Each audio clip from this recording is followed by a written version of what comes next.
Yo, what's up mga kaibigan? Halina tayo magkwentuhan. Hanggang ngayon ay naghihintay pa rin ang lahat sa magiging desisyon ng soon-to-be 42-year-old LeBron James sa kung saang team ba siya maglalaro. Ayon sa kanyang agent at president and CEO ng Clutch Sports Rich Paul ay 27 out of 30 NBA teams ang nakausap niya tungkol sa posibilidad na paglipatan ng all-time scoring leader ng NBA.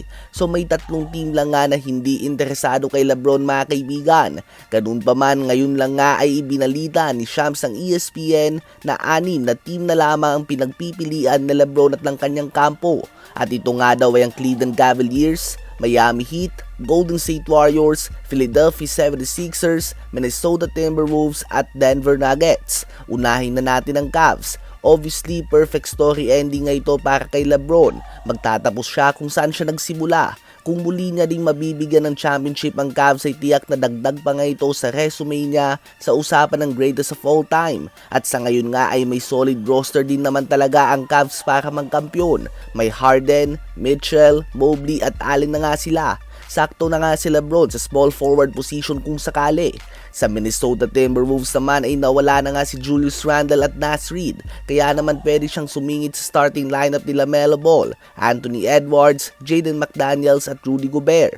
Kung sakali nga ay pwede niyang matulungan ang team na ito na palaging kinakapos sa West Playoffs. Posibleng isang LeBron James nga ang kailangan nila upang makaabante sa NBA Finals. Ang Denver Nuggets naman ay tiyak nga na isang contender ito. Sa pag-alis nga ni Michael Porter Jr. sa team na ito ay medyo nabakante ang kanilang small forward spot.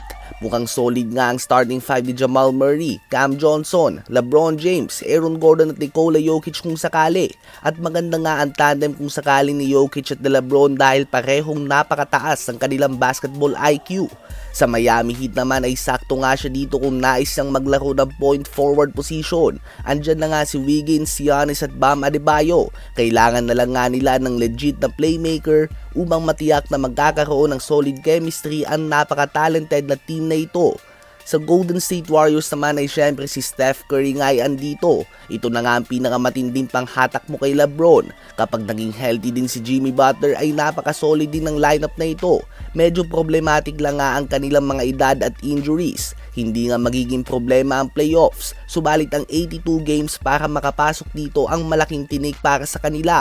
At panghuli ay ang Philadelphia 76ers. Ang team na ito ay gumawa ng malaking upgrade ngayong season. Naidagdag nga nila si Jaylen Brown. Pwede pa din naman sumingid si LeBron sa team na ito, subalit dapat nga ay willing siyang maglaro ng power forward position dahil tiyak na nga ang pwesto sa starting five nila Tyrese Maxey, VJ Edgecombe, Jaylen Brown at Joel Embiid. Kayo ba mga kaibigan, saang team ba sa mga nabanggit natin nais nyo na lumipat si LeBron James?